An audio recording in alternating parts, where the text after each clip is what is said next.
Good morning, dear students. Today we are going to discuss the keywords of this chapter, coal and petroleum. So the first one is coal. बच्चों कोल जो है एक hard rock like substance होता है, लेकिन हम उसको जला सकते हैं एक फॉसिल फ्यूल के रूप में। इसमें मेनली कार्बन होता है और कार्बन के साथ साथ हाइड्रोजन, सल्फर, ऑक्सीजन और नाइट्रोजन भी प्रेजेंट होता है। नेक्स्ट है कोल गैस। कोल गैस एक गैसेस का मिक्सचर है जो हम कोल की डिस्ट्रक्टिव डिस्टिलेशन के बाद प्राप्त करते हैं।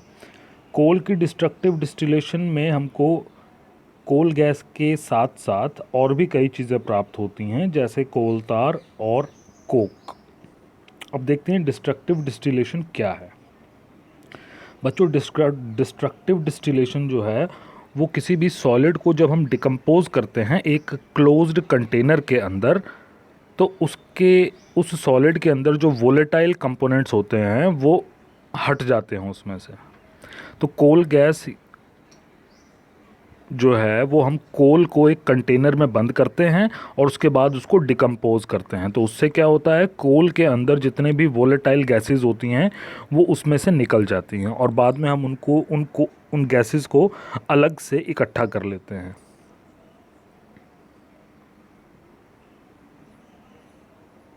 कोल तार। अभी हमने डिस्ट्रक्टिव डिस्टिलेशन डिस्कस किया, जिसमें हम कोल को मतलब डिस्ट्रक्टिव डिस्टिलेशन एक प्रोसेस है जिसमें हम कोल को एक कंटेनर के अंदर डिकम्पोज करते हैं। उसी का एक प्रोडक्ट निकलता है कोल तार। कोल तार क्या है, एक डार्क कलर का थिक लिक्विड होता है। ये अपने आप में ही 200 से ज़्यादा सब्सटेंसेस का मिलकर बना होता है। ओके, तो जब हम कोल का डिस्ट्रक्टिव डिस्टिलेशन करते हैं तो उसमें से एक प्रोडक्ट ये कोल तार भी निकलता है।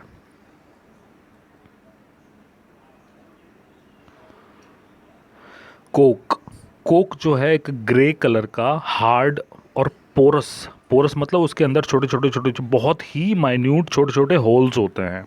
ओके, तो ग्रे कलर का हार्ड बट पोरस फ्यूल होता है। इसके अंदर कार्बन कंटेंट बहुत ज़्यादा होता है और इम्प्योरिटीज़ बहुत कम होती हैं। ये डिस्ट्रक्टिव डिस्टिलेशन ऑफ कोल के दौरान हमको प्राप्त होता है। फॉसिल फ्यूल एक ऐसा फ्यूल होता है जो लिविंग ऑर्गेनिजम्स के फॉसिल्स रिमेन्स से प्राप्त होता है। अब फॉसिल रिमेन्स क्या होते हैं, कई करोड़ों साल पहले किसी न किसी वजह से लिविंग ऑर्गेनिजम्स जब मिट्टी में दब गए तो वो फॉसिल्स में कन्वर्ट हो गए। धीरे धीरे उनके ऊपर और ज़्यादा प्रेशर बढ़ने लग गया, टेम्परेचर ज़्यादा होने लग गया और हवा की उनको कमी होने लगी, तो वो अपने आप फ्यूल में कन्वर्ट हो गए। ऐसे फ्यूल को हम फॉसिल फ्यूल कहते हैं। नेक्स्ट है नेचुरल गैस। जैसे कोक और कोल तार एक बाई प्रोडक्ट था, उसी तरह ये नेचुरल गैस बाई प्रोडक्ट नहीं है। ये पेट्रोलियम के साथ एक नेचुरल सब्सटेंस होता है। ठीक है, ये फ्लेमेबल होता है। फ्लेमेबल का मतलब है आग पकड़ लेने वाला, जो बड़ी इजीली फायर को कैच कर लेता है। इसीलिए हम इसको फ्यूल के रूप में भी इस्तेमाल करते हैं। ये अंडरग्राउंड होता है और मेनली मीथेन का बना होता है। मीथेन के साथ साथ कुछ और हाइड्रोजन और कार्बन के कंपाउंड्स भी इसके अंदर प्रेजेंट होते हैं।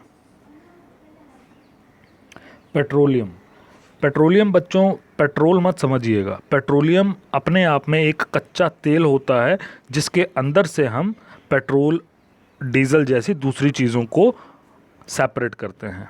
ठीक है, कोल एंड नेचुरल गैस की तरह पेट्रोलियम भी फॉसिल फ्यूल्स का एक रूप है, लेकिन ये ज़्यादातर वाटर के अंदर जो भी पानी में रहने वाले जीव फॉसिल्स बन गए थे उनका एक रिजल्ट है। पेट्रोलियम रिफाइनरी एक ऐसी इंडस्ट्री है जिसमें हम पेट्रोलियम यानी जो क्रूड ऑयल या जिसको हम कहते हैं कच्चा तेल, उसको रिफ़ाइन करते हैं। ठीक है, और उसकी रिफ़ाइनिंग के दौरान हमको बहुत सारे अलग अलग प्रोडक्ट्स मिलते हैं, जैसे पेट्रोल, गैसोलीन, डीज़ल, वैक्स, इस तरह के अलग अलग सब्सटेंसेस हमको प्राप्त होते हैं। तो यही सब था इन कीवर्ड्स के बारे में। कोई डाउट हो तो आप ज़रूर पूछ लीजिएगा। Thank you.